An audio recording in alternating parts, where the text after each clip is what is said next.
నా పేరు కొరందాస్ హేమంత్ కుమార్ అండి.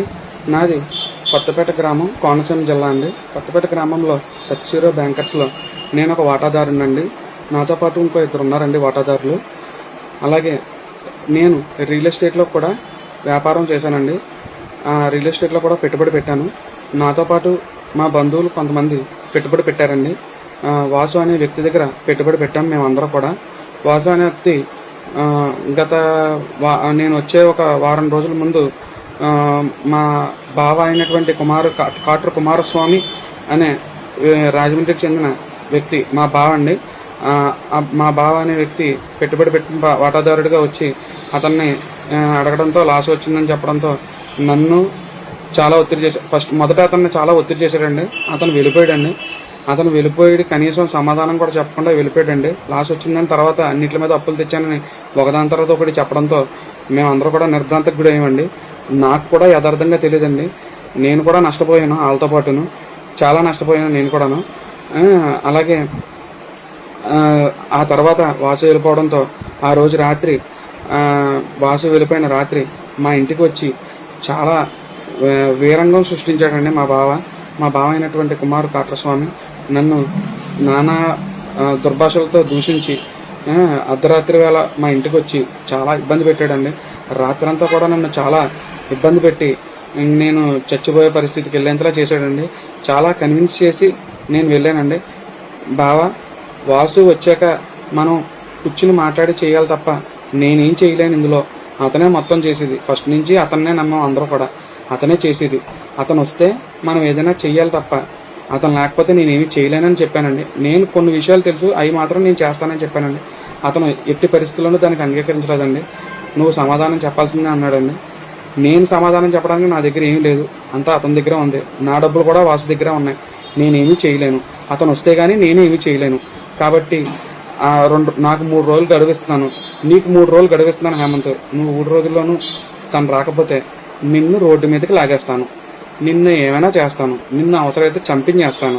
అలా చాలా దారుణంగా నన్ను భయపెట్టాడండి. ఈ భయపెట్టడంతో నేను ప్రాణభయంతో తర్వాత ఇప్పుడు అతను వచ్చి అక్కడ గొడవ చేస్తే మొత్తం నేను రోడ్డు మీదకి రావాల్సి వస్తుందండి.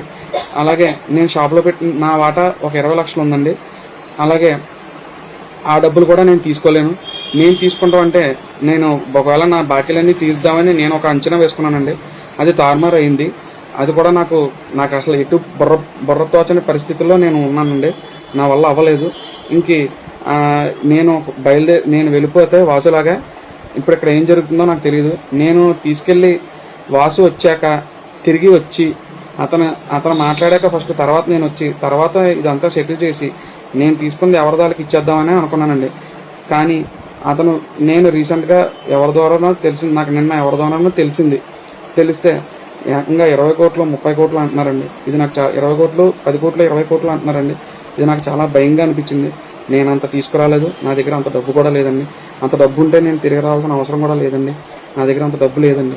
అలాగే షాప్ కూడా నేను మొత్తం నాశనం చేసేసాను అని అన్నారటండి. నేను షాప్ అయితే నాశనం చేయలేదండి. షాపులో ప్రతి వస్తువు నా దగ్గర లెక్క అన్నీ ఉన్నాయండి. చీటీలతో సహా అన్నీ ఉన్నాయండి. అన్నీ కూడా నేను ఏదీ పాడు చేయలేదు. షాపులోది 1 గ్రాము బంగారం కూడా నేను కరిగించలేదండి. నేను అన్నీ కూడా యథావిధిగా భద్రంగా అలాగే ఉంచానండి. అవి నేను ఇంకొక ముఖ్య విషయం ఏంటంటే షాపులో మొత్తం నా దగ్గర లేదండి. కొంత నా దగ్గర ఉందండి, కొంత మా పార్ట్నర్ అయినటువంటి సత్యప్రియ శ్రీకాకుళపు రామకృష్ణ దగ్గర, వాళ్ళ నాన్నగారి దగ్గర ఉందండి. అందరూ కూడా అవన్నీ ఎక్కడ ఉన్నాయి ఏంటి ఆ గోల్డ్ అంతా కూడా నాకు తెలుసండి. నేను వచ్చి వాళ్ళిద్దరి సహాయంతో, పోలీసు వారి సహాయంతో నేను తీసుకున్న డబ్బంతా నేను తీసుకున్న వస్తువులన్నీ కూడా యథావిధిగా నేను చెప్పేస్తానండి. దయచేసి కస్టమర్లందరూ కూడా నన్ను క్షమించండి. నేను ఎప్పుడూ ఏ రోజు కూడా కస్టమర్లని నేను ఇబ్బంది పెట్టలేదండి. ఎప్పుడు కూడా నేను ఎవరిని కూడా ఇబ్బంది పెట్టలేదు. ఇబ్బంది పెడదామని అయితే నాకు లేదు, ఒకరు డబ్బు తిందామని అయితే నాకు లేదు. ఆ డబ్బు అయినా వస్తే నేను అప్పు తీర్చడానికి ఉంటుంది అనుకున్నాను తప్ప నాకున్న ఇల్లు అమ్మి తర్వాత ఆ డబ్బులు అన్నీ కలిపి నాకు రావాల్సినవి ఏమైనా ఉంటాయి ఇవి చూసి నేను తీసుకున్న వాళ్ళకి అందరికీ కూడా ఇచ్చేద్దామనే నేను చేశాను తప్ప వేరే గత్యంతరంలాగా చేశాను. మా బావ వచ్చి దెబ్బలాట ఆడితే మొత్తం అందరూ వచ్చి డబ్బులు అడిగితే నేను ఇచ్చే పరిస్థితిలో నేను లేను. నేను కూడా వాసు దగ్గర పెట్టుబడి పెట్టాను. కాబట్టి వేరే గత్యంతరం లేక నేను షాప్ పట్టుకుని వెళ్ళాను తప్ప వాసు వచ్చాక వచ్చి సెటిల్ చేద్దాం అనుకున్నాను. ఈ నెల రోజుల్లో నెల 15 రోజులు అయిందని నేను వెళ్ళి. ఈ నెల 15 రోజుల్లో వాసు వచ్చి ఉంటాడు అని అనుకున్నాను. కానీ వాసు రాలేదని నాకు తెలిసింది.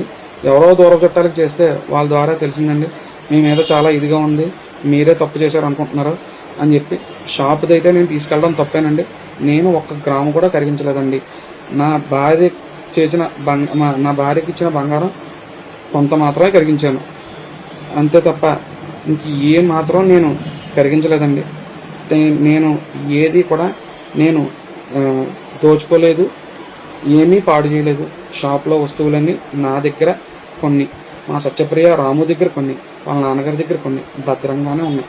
అన్నీ కూడా నేను వచ్చాక ఎవరిది వాళ్ళకి అప్పు చెప్తాను.